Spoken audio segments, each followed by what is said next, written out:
Hi guys, welcome to my channel. In this episode, i-check natin yung ating fasting blood sugar. Medyo umeedad na tayo kaya kailangan na nating malaman kung normal ba, pre-diabetic or diabetic ba tayo sa mga kinakain natin. Ang gamit kong pang test ng blood sugar etong One Touch Delica Plus. Nabili ko siya sa Mercury Drugs sa Pilipinas. Bali guys, ang fasting blood sugar, dapat bago mo to i-test, hindi ka kumain for at least 8 hours. Bali, insert lang natin yung ating lancet sa ating lancing device. Ito yung pinaka-needle na tumutusok. Pagkatapos ay tanggalin lang natin yung cover. Tapos ito namang parang SIM card. Dito naman natin ilalagay yung ating blood para i-read nung mismong machine.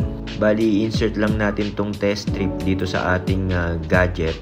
Tapos kusa na siyang magto-turn on. Tapos hintayin natin lumabas yung parang water sign symbol. Ibig sabihin pwede na tayong kumuha ng blood. Pagkatapos piliin lang natin kung saang part natin gustong kumuha ng blood sample. Hindi naman siya masakit kasi biglaan siya. So parang isang kagat ng langgam lang naman.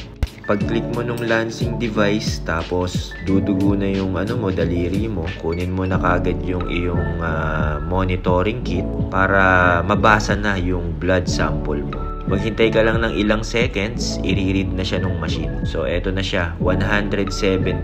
Ibig sabihin, kailangan kong kontrolin yung aking kinakain. Kailangan kong magbawas sa mga hindi okay at hindi healthy na pagkain. Kasi ang 117 is considered pre-diabetic. So, kapag tinuloy-tuloy ko yung lifestyle ko na to, papunta ako sa diabetic. Siguraduhin natin na yung kinakain natin kayang i-burn ng katawan natin. Kailangan kapag matutulog ka na, huwag ka nang kakain ng heavy. Kasi hindi mo na maburburn yun eh. So ngayon guys, hindi pa ako naniwala dito sa result. Kaya naman nag-retest pa ako. Sinigurado ko talaga. So isa pang test. Tapos yung sumunod na test ko, inisip ko kasi baka nagkamali lang ng reading. Kasi hindi ako makapaniwala. So feeling ko naburburn ko yung mga kinakain ko. Pero aminado ko na tuwing gabi, nagke-crave ako sa pancit canton. Napapakain ako ng pork and rice. Napapa-extra rice ako. So ayun, kaya medyo guilty rin naman ako. So pagka-retest ko, isang lumabas is 115. Consider pa rin siyang pre-diabetic. So ngayon, magko-control tayo.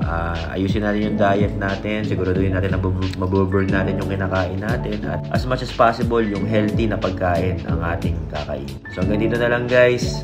Check natin ulit next time. Sana mapababa natin to para maging healthy tayo. Alright.